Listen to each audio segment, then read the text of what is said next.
안녕하세요. 시사팩토리 100.3 청취자 여러분. 목요일 코너 정치팩토리 SE 진행을 맡은 김유리입니다. 울산 정가의 핫 이슈를 짚어보는 시간인데요. 우리 울산은 공공의료자원이 절대적으로 취약한 도시죠. 시립 노인병원 외에 일반 시민이 이용할 수 있는 종합공공병원이 하나도 없습니다. 울산 시민으로서 우리의 의료 공공성을 높이기 위해서 우리의 과제는 무엇인지 오늘 좀 짚어보도록 하겠습니다. 지금 바로 출발할게요.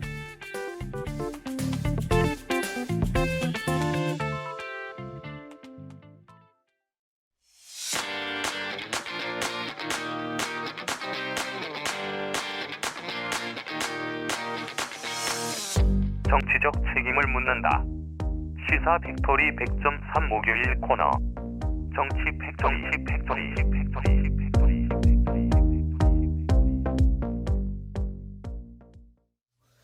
네, 정치 팩토리 SE 시작합니다. 이양희 위원장님, 이동훈 변호사님, 그리고 이태인 씨 오셨습니다. 어서 오세요. 안녕하세요. 반갑습니다. 네. 안녕하세요. 다들 한 주간 잘 지내셨죠? 네.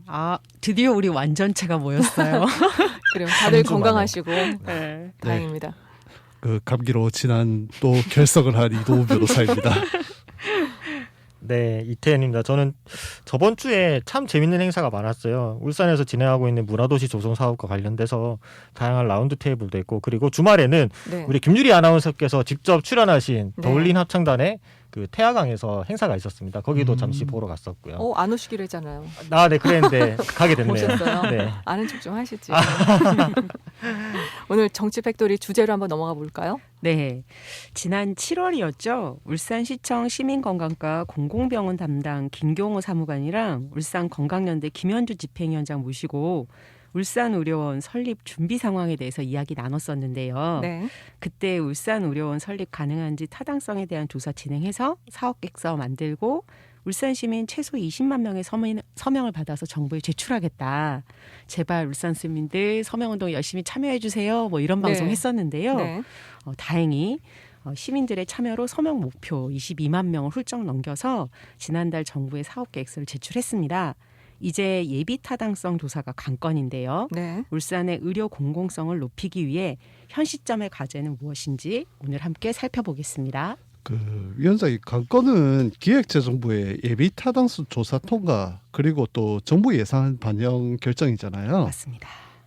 공공병원 예타 통과가 쉽지는 않는데 이에 대한 묘수가 있을까요?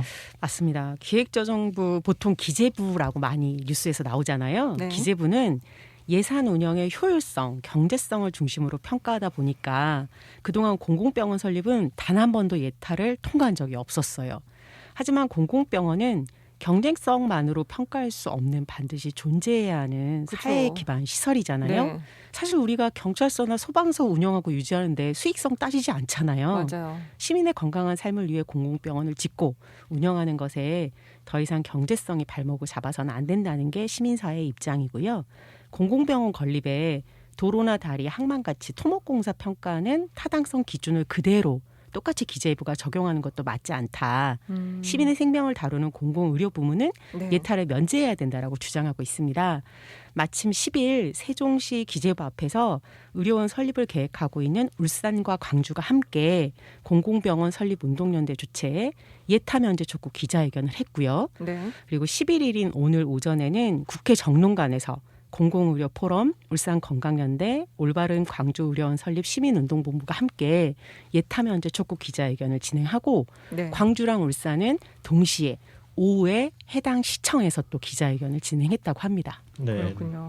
전국과 좀 지역 언론을 겨냥해서 열심히 여론전을 펼치고 있는 것 같습니다. 실제로 예타 면제로 의료원 설립이 가능한지 그리고 그 실효성에 대해 많은 분들이 의구심을 가지고 있을 것 같아요. 맞습니다. 근데 작년에 대전의료원이 예타 면제를 받았습니다. 네. 대전의료원 설립은 메르스 사태 이후에 본격적으로 추진했지만 역시나 기재부는 경제성이 낮다는 이유로 네. 이걸 이제 무산시킬 뻔하다가 코로나19로 공공병원 합충이 아주 시급한 상황이 되면서 네. 예타 면제를 했고요.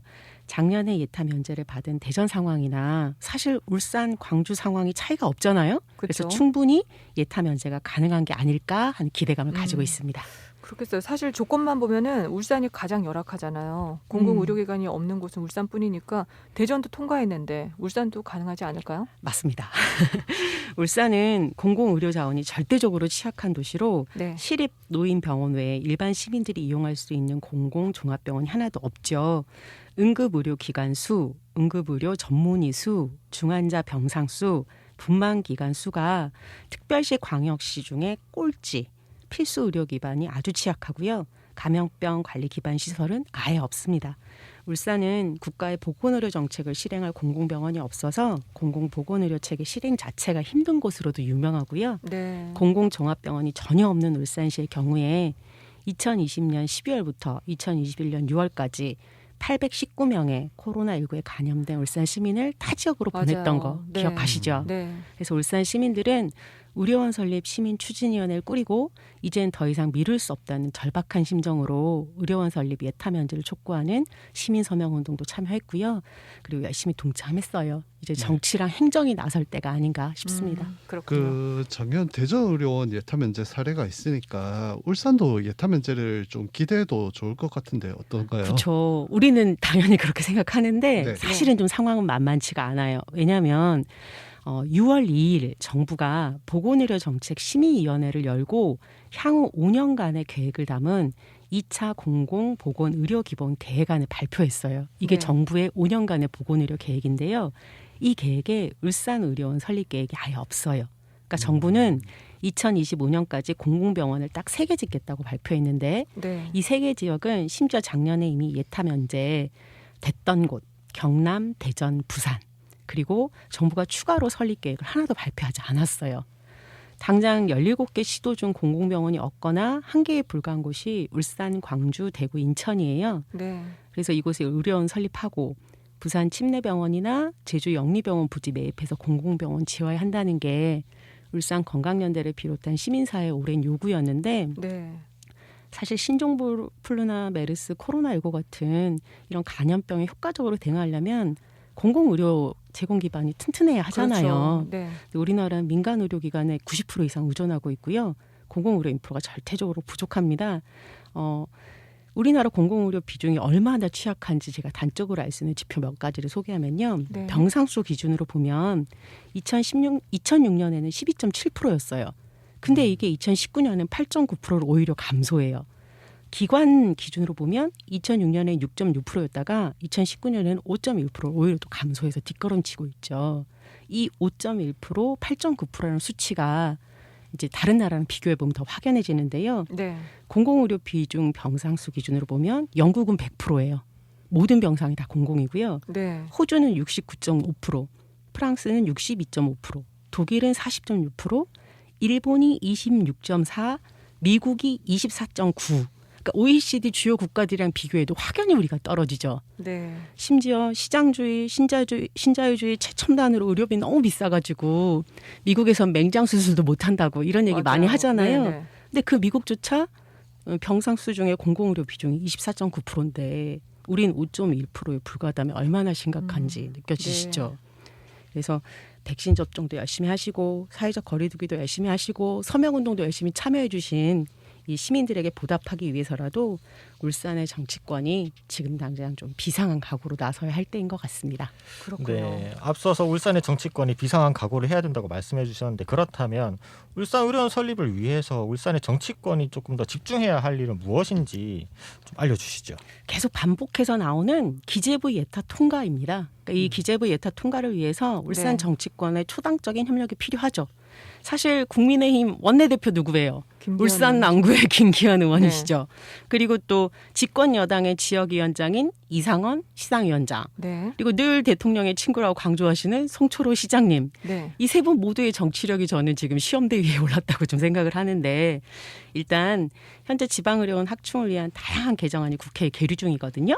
그러니까 제가 예전에도 한번 소개시켜드렸는데 네. 의사 출신인 민주당 신현영 의원이 지역별로 전체 병상의 20% 이상을 공공의료 병상으로 하는 공공보건의료에 관한 법률을 포함한 공공의료 3법을 발의했고요. 네. 그리고 또 이용빈 의원이 공공의료원 설립은 아예 예타를 하지 말자 대상에서 제외시키자는 국가재정법 일부 개정 법률안을 대표 발의했어요. 네. 근데 이 법 모두 다 지금 국회에 계류 중이거든요. 네. 그래서 울산의료원 설립을 위해서는 최소한 이 법안들이 통과되는 게 우리한테 유리하잖아요. 네. 그러면 같은 당이냐 아니냐, 다른 당 의원 실적 채워주는 거냐 아니냐, 이런 얕은 수 계산하지 말고 네. 울산의 6명의 국회의원들이 똘똘 뭉쳐서 이 법안 통과를 위해서 같이 좀 띄워주시고, 그리고 시장님이야, 김기현 의원, 이상원 의원 모두 보건복지부, 기재부 열심히 면담하시고 적극적으로 뛰어다니셔야죠. 그래요. 22만 명이 벌써 사인을 또 마쳤잖아요. 우리가 초당적인 협력으로 의료원 설립 시에 예비 타당 예타 면제 법안을 만들고 또 올해 안에 정부 예산을 받아가지고 반드시 울산 의료원이 설립됐으면 좋겠습니다. 근데 울산은 사실 이 의료기관만 부족한 게 아니라 의료 인력도 부족하잖아요. 맞습니다. 또 그 원인이 울산대 의대 편법 운영 때문이다. 뭐 이런 주장도 있었는데 이 부분에 대해서 또 현재 어떻게 진행되고 있나요? 네, 이 역시 울산 건강연대를 비롯한 시민사회가 지속적으로 지적했던 내용인데요. 네. 1988년에 지역 간 의료 불균형 해소랑 지방대학 육성을 위해서 의료 취약지역인 울산에 의과대학 정원 40명이 배정됐어요. 울산대는 부속병원인 울산대학병원이 아닌 네. 서울 아산병원의 의과대학을 편법 운영하고 있습니다. 그러니까 선발해서 예과 1년만 울산에서 보내고 나머지 네. 과정은 다 서울 아산병원에서 진행해서 그렇죠. 결국은 서울 수도권 의사가 되는 거죠. 일례로 울산은 울산 출신 학생을 전체 정원의 10%인 4명만 뽑아요. 그리고 그중에 3명 정도만 다시 울산에 돌아와서 의사가 되는 걸로 확인이 되거든요. 가까운 부산 동아대의 경우는 지역 인재를 전체 정원의 80%인 40명을 뽑고요. 잘 양성해서 부산의 의료 인력으로 선순환되는 구조예요. 심지어 부산대, 인제대, 고신대 같이 부산 지역 의대 전체 상황을 보면 네. 매년 100명씩 부산 출신의 부산 의사가 배출되고 부산에서도 활동하는 거죠. 그 울산 3명 대 부산 100명 그 차이가 좀 많이 느껴지는데 지역 인재 선발 법적 공급 비율이 30%잖아요. 맞습니다. 울산의대는 좀 학생 선발부터 문제가 있다라고 말을 할 수밖에 없는데 네네. 매년 이런 추세였다면은 울산 지역 의료 인력 수급에 큰 문제가 있었을 것 같은데요. 맞습니다. 사실 이 때문에 울산에는 필수 의료 인력 부족 현상이 생겼고요. 전공은 미달 사태로 인해서 울산대병원이 2018년에 상급 종합병원 심사에서 탈락한 적도 있습니다. 전공의가 없어서. 네네. 네. 그리고 주요 진료과에 전임 교수가 없고요. 감염내과 전문의랑 예방의학 전문의, 성형외과 전문의가 1명밖에 없어요. 감염내과 전문의, 예방의학 전문이면 돈 안 되는 거잖아요. 그러니까 기초 연구나 핵심 보건의료 인력 양성 기관이 없는 것도 문제고요. 네. 다행히 이제 지방대 육성법이 개정되면서 지역 의대, 지역 인재 선발 비율이 예전에는 권고 30이었다면 이번에는 의무 40으로 바뀌었어요. 근데 이제 이 시행령 적용은 2023년부터 네. 그러니까 내년 내후년인 거죠.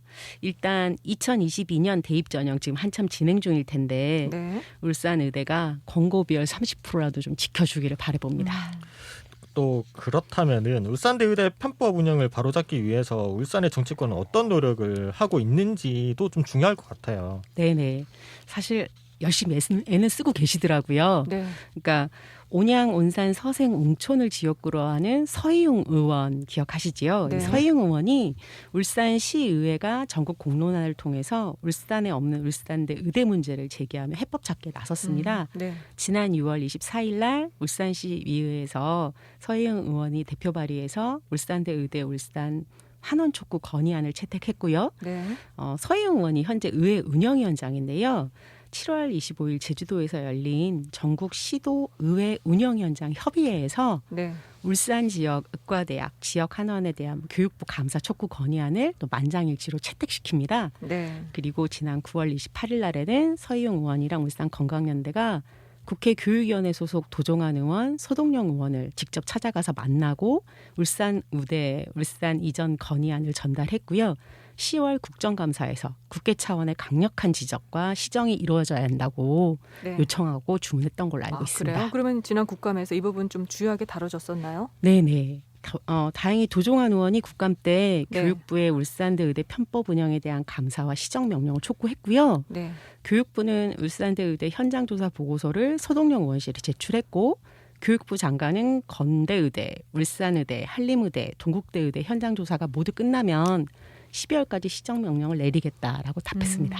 근데 그렇군요. 국감 때 이 문제가 제기된 게 처음이 아니잖아요. 맞습니다. 작년에도 도종환 의원, 서동용 의원이 그 건국대 의대 문제 제기하면서 울산대 의대 포함해갖고 지방의대 편법 운영에 대한 교육부 조사는 이미 진행한 것으로 알고 있는데 교육부 대응이 좀 아쉽네요. 맞습니다. 도종환 의원이 이제 지역구가 이쪽 충주라서요. 충주 캠퍼스잖아요, 건대가. 그렇죠. 그래서 건대 의학전문대학원 문제를 이미 다뤘어요. 그래서 건대는 네. 이미 이제 건대 역시 충주가 아니라 서울에서 편법 운영하다가 걸린 거고요. 네. 이거 교육부가 시정명령에서 충주로 다시 옮기도록 했거든요. 그래서 건대는 의학전문대학원을 의과대학으로 전환하고 2022년부터 충주에서 이제 신입생 선발할 계획인데 이때 울산대 의대 편법 운영도 교육부가 같이 조사를 했었어요. 네. 근데 현장 방문 조사를 하긴 했는데 울산대 의대의 추가 조사 자료를 요구하지 않는 등 부실 조사로 오히려 울산대 의대 편법 운영을 묵인하고 방조하는 거 아닌가 하는 의혹이 제기되기도 했습니다. 그렇군요. 그러면 이 문제 역시 조금 낙관하기는 이른 것 같거든요. 울산시와 건강연대 등 시민사회의 후속 대책이 좀 무엇인지도 중요할 것 같습니다. 맞습니다. 이제 일단 시민사회 여론은 교육부가 지역의료 불균형 해소와 지방대학 육성의 취지를 살리지 못한다면 울산대 의대 정원 아예 다 반납해야 된다라는 강력한 주장까지 나오고 있는데요. 네. 울산 건강연대는 최근에 이런 입장을 발표했어요. 울산 소재 울산대병원이 2019년 당기 수익이 192억 적자인데 울산대 의대 협력병원인 서울 아산병원의 당기 순이익은 고유 목적 사업 준비금 다 포함해서 815억이에요. 그래서 울산 지역 그렇군요. 병원에 네. 재투자해야 될 재원이 지역 의대를 서울에서 편법 운영하면서 서울서재병원이 가져가고 있고 그 폐해가 매우 심각하다라고 얘기하고 있어요. 이건 좀 열받네요. 그렇죠. 그래서 교육부 감사랑 시정명령 이후에 울산의대와 유사한 사례인 건국대 의전원, 충주 한원에 대한 후속 조치를 투명하게 공개하고 네. 이를 바탕으로 울산대 의대 한원 문제도 함께 검토할 필요가 있는데 최근 보건의료노조 건국대 충주병원 지부가 성명서를 냈는데요. 이 내용이 보니까 좀 우리가 주의해야 될 게 있어요. 그러니까 법인이 의대를 의학전문대학원으로 전환하면서 수익을 위해 서울병원에서 편법 운영해왔고 교육부 적발 이후에 이를 충주로 환원한다. 하지만 법인은 충주병원에 대한 어떤 정상화 노력도 보이지 않고 있다. 네. 노동조합은 충주병원에서 원활하게 의전원이 운영되기 위해서는 시설, 인력 확충이 대대적으로 필요하고 또 투자도 필요한데 네. 법인이 교육부 시정명령에 형식적으로 대응하고 있다라는 비판을 발표했더라고요. 그래서 교육부 감사, 시정명령 그리고 그 후속 조치 실행까지 시민들이 계속해서 면밀하게 살펴보고 관리해야 되는 관리 감독해야 되겠구나라는 생각했고요. 다음 주 16일 오후 2시부터 네. 울산시의회 대회실에서 서희웅 의원이랑 울산건강연대가 공동 주최하는 울산대 의대 울산한원과 울산 지역 의료 인력 확충 방안 토론회가 예정돼 있습니다. 네.